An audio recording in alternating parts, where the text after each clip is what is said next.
তো hello guys, আমি অনামিকা। আমি আবারও চলে এসেছি তোমাদের সামনে আরেকটা নতুন ইউনিক রেসিপি ভিডিও নিয়ে আমার ভালোবাসা রান্নার চ্যানেলে। তো আমার ভালোবাসা রান্নার চ্যানেলে আগের ভিডিওগুলো তোমাদের ঠিক কেমন লেগেছে অবশ্যই আমাকে জানাবে। আর প্লিজ দয়া করে আমার চ্যানেলটাকে সাবস্ক্রাইব করে দেবে। তো আজকে যে ভিডিওটা নিয়ে এসেছি সেটা একেবারে ইউনিক।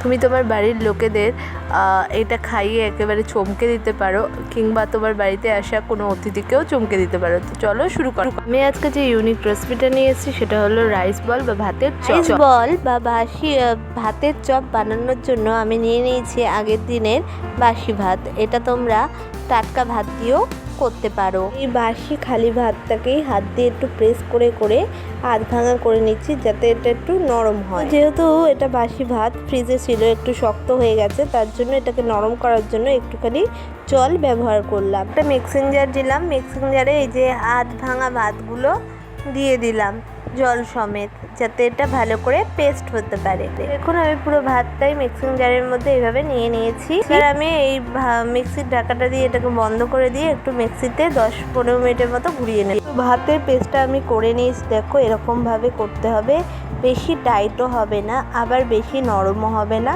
এরকম মিডিয়ামভাবে, যাতে ভাতগুলো বোঝা যায়। পেস্টটা আমার হয়ে গেছে। তো ভাতের পেস্টটা আমি একটা প্লেটের মধ্যে ভালো করে নামিয়ে নিয়েছি। ভাতের মধ্যে একটা বড় সাইজের পেঁয়াজ হাফ আর একটা ছোট সাইজের পেঁয়াজ ফুল কুচি করে দিয়ে দিলাম। আমি এবার ভাতের মধ্যে দিয়ে দিলাম একটা ছোট্ট সাইজের টমেটো কুচি পুরোটা। এই ভাতের পেস্টের মধ্যে দিয়ে দিলাম হাফ ইঞ্চি মতো একটুখানি আদা। ভাতের পেস্টের মধ্যে দিয়ে দিলাম রসুন কুচিটা। তো এটা 3 কোয়া মতো রসুনকে কুচি করে রাখা। আমি 4টে মতো লঙ্কা কুচি এর মধ্যে দিয়ে দিলাম ভাতের পেস্টের মধ্যে। এটা আপনার ঝাল অনুসারে আপনি দেবেন। ভাতের পেস্টের মধ্যে দিয়ে দিলাম পরিমাণ মতো একটুখানি নুন। আমি এর মধ্যে দিয়ে দিচ্ছি একটু পরিমাণ মতো চিনি। এই চিনিটা হলো টেস্টটাকে ব্যালেন্স করবে। পেস্টের মধ্যে 2খানা মতো কাঁচা ডিম দিয়ে দিলাম। আমি ভাতের পেস্টের মধ্যে দিয়ে দিলাম পরিমাণ মতো কিছুটা হলো বেসন। বেসন যতটা পরিমাণ ততটা দিলাম, বাকি যদি লাগে। এর মধ্যে দিয়ে দিলাম 1 চামচ পরিমাণ মতো কর্নফ্লাওয়ার।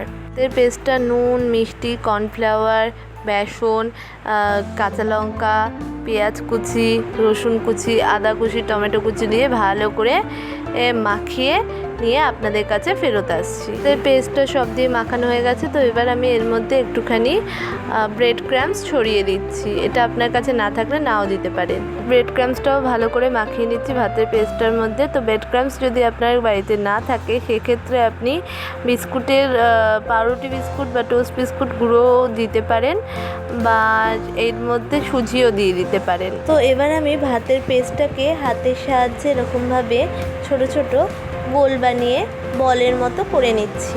এবার আমি গোল গোল করা ভাতের পেস্টগুলো এর মধ্যে দিয়ে নিচ্ছি। দেখুন এরকম ব্রেড ক্রাম্বসে ভাতের পেস্টটাকে কোট করে নিচ্ছি গোল করে। তো এরকম কোট করে ভালো করে গোল করে নিচ্ছি। তো এইভাবে ভাতের বলগুলো রেডি করে আপনাদের কাছে নিয়ে আসছি। তো এরকমভাবে আমি সমস্ত রাইস বল বা ভাতের চপগুলো তৈরি করে নিয়েছি। তো এবার আমি এটাকে ভেজে নেব। তো এবার আমি গ্যাস জ্বালিয়ে কড়াই গরম বসিয়ে তার মধ্যে বেশি পরিমাণ মতো রিফাইন্ড অয়েল দিয়ে দিলাম। আমাদের মোটামুটি গরম হয়ে গেছে। তো এবার আমি রাইস বলগুলো নিয়ে এরকম এক এক করে গরম তেলের মধ্যে ছেড়ে দিচ্ছি। তো সমস্ত রাইস বলগুলো ছেড়ে দিয়ে আপনাদের কাছে নিয়ে আসি। রাইস বলগুলোর একটা পিঠ ব্রাউন করে ভাজা হয়ে গেছে। এবার আমি অপর পিঠটা উল্টে নিচ্ছি। তো এর অপর পিঠটা ভালো করে ভাজা হয়ে গেলে এটাকে আমি তুলে নেব। রাইস বলগুলো দুটো পিঠই ভালো করে ভাজা হয়ে গেছে। তো এবার আমি এটাকে তুলে নেব, কারণ এটাকে বেশিক্ষণ ভাজলে ভিতরের দিকটা আর নরম থাকবে না। তো এবার আমি এটাকে তুলে নিয়ে আপনাদের কাছে ফিরে আসি। তৈরি হয়ে গেছে আমাদের আজকের রেসিপি রাইস বল বা ভাতের চপ। কেমন লাগলো আমাদের রেসিপিটা অবশ্যই জানাবেন। আমাদের ভাতের চপ বা রাইস বলটা কেমন হয়েছে এবার আমি এটাকে খেয়ে দেখব।